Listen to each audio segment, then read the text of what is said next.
Assalamualaikum warahmatullahi wabarakatuh. Perkenalkan, saya Khalila Safira Maulana dengan NRP 50172510181.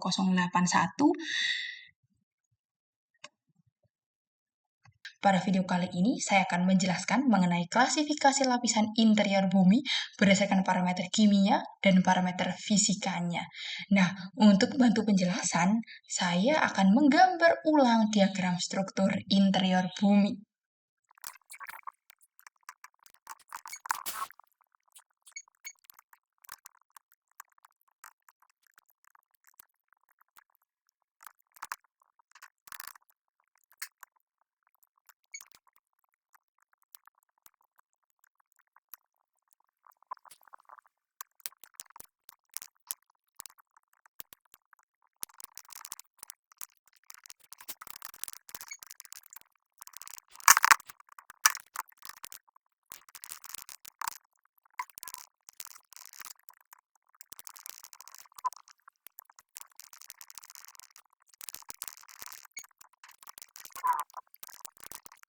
Nah, jadi ini adalah gambar ulang dari saya mengenai struktur internal bumi.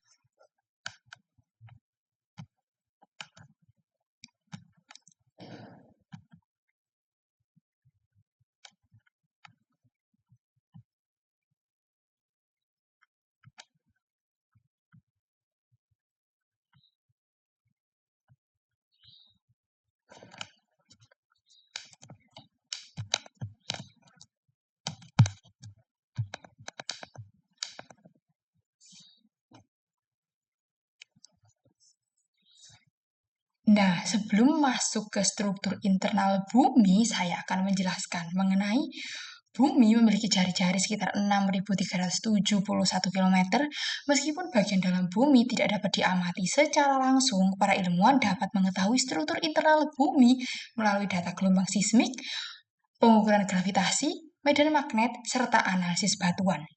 Nah, jadi interior bumi secara umum dapat diklasifikasikan menjadi dua, yaitu berdasarkan komposisi atau sifat kimianya, berdasarkan sifat fisikanya atau sifat mekanikanya yang kedua. Nah, kedua klasifikasi ini saling melengkapi karena menunjukkan aspek yang berbeda dari interior bumi. Nah, untuk yang pertama, klasifikasi berdasarkan parameter kimia. Berdasarkan parameter kimia, saya mengkelompokkan lapisan bumi berdasarkan kelompok mineral dan unsur penyusunnya. Di mana dia ada 3, yaitu kerak bumi atau crust, kemudian ada mantel bumi yang 3 ada inner atau bagian dalamnya. Nah, untuk kerak bumi itu merupakan lapisan terluar dari bumi, ketebalan sekitar 8-75 km. Kerak dibagi menjadi 2, yaitu kerak benua dan kerak samudra, di mana kerak benua itu lebih tebal, sekitar 30-70 km, didominasi oleh batuan granit. Nah, untuk kerak samudra itu lebih tipis, sekitar 5-10 km, didominasi oleh batuan basal. Nah, kerak mengandung lapisan tempat seluruh kehidupan berlangsung dan menjadi lokasi berbagai proses geologi seperti pembentukan gunung, gempa bumi, aktivitas vulkanik, dan lain sebagainya. Nah, untuk yang kedua, yaitu mantel, di bawah kerak itu terdapat mantel. Mantel merupakan lapisan paling tebal dengan ketebalan sekitar 2.900 km. Mantel tersusun oleh terutama batuan silikat ya, yang kaya akan magnesium dan juga besi, seperti mineral olivin dan piroksen. Nah, walaupun sebagian besar mantel berada dalam keadaan yang padat, batuannya dapat mengalami deformasi secara perlahan dalam waktu geologi, sehingga memungkinkan terjadinya arus konveksi. Nah, arus konveksi inilah yang menjadi penggerak utama pergerakan lempeng tektonik. Nah, yang ketiga yaitu inti bumi atau core. Ini lapisan paling dalam dari inti bumi. Nah, komposisinya didominasi oleh besi dan nikel. Inti bumi dibagi menjadi 2, yaitu inti luar dan inti dalam. Di mana inti luar bersifat cair dan inti dalam bersifat padat. Perbedaan keduanya ini itu akan lebih dijelaskan di sifat fisikanya. Nah, kemudian saya akan menjelaskan mengenai sifat fisikanya. Nah, berdasarkan sifat fisikanya, saya akan membagi lapisannya menjadi 5 bagian, yaitu yang pertama litosfer, astenosfer, mesosfer, inti luar, dan inti dalam. Nah, untuk litosfer itu merupakan lapisan paling luar dari bumi, ketebalan sekitar 100-200 km. Litosfer terdiri atas kerak bumi ditambah bagian paling atas yaitu mantel, sifatnya kaku, keras, dan rapuh sehingga mudah mengalami patahan. Litosfer terpecah menjadi beberapa lempeng tektonik yang selalu bergerak. Pergerakan lempeng inilah yang menyebabkan gempa bumi, pembentukan pegunungan, serta aktivitas gunung api. Nah, yang kedua yaitu astenosfer. Di bawah litosfer terdapat astenosfer. Lapisan ini berada pada kedalaman 100 hingga 350 atau bahkan 500 km. Walaupun masih berupa batuan padat, temperaturnya yang sangat tinggi membuat batuannya bersifat plastis, sehingga ia dapat mengalir dan bergerak secara perlahan. Pada lapisan inilah terjadi arus konveksi mantel yang menjadi tenaga penggerak lempeng tektonik. Karena sifatnya plastis, tenaga litosfer dapat bergerak di atas astenosfer. Nah, kemudian yang ketiga yaitu mesosfer. Di bawah astenosfer terdapat lapisan yang bernama mesosfer atau mantel bawah. Nah, lapisan ini membentang hingga kedalaman sekitar 2.900 km. Mesosfer bersifat lebih padat dan lebih kaku dibandingkan astenosfer karena tekanan yang jauh lebih besar. Meskipun demikian, batuan tetap berada pada keadaan yang padat. Nah, kemudian yang keempat yaitu inti luar. Di bawah mantel terdapat inti luar.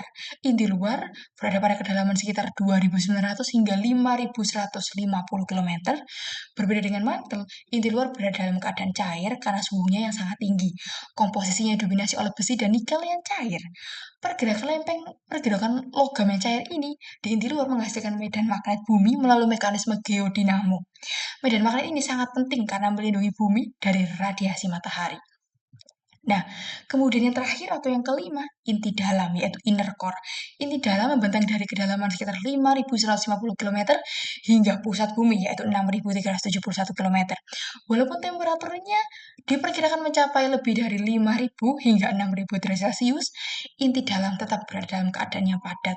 Hal ini disebabkan tekanan yang sangat besar sehingga atom-atom besi yang terkompresi dan tidak dapat berubah menjadi cair.